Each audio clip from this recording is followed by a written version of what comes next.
తీగతో కలుసుకున్న కులం స్నేహమన్న మాటలో ముచ్చటైన ముగ్గురం అందమైన జీవితం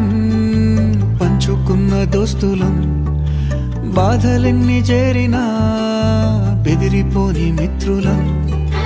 చిన్ననాటి నుండి జ్ఞాపకాలతోని కట్టుకున్న వంతెనేమైంది ఇంతలోనే వాన తాకినట్టు ఈ కాలం కూల్చనా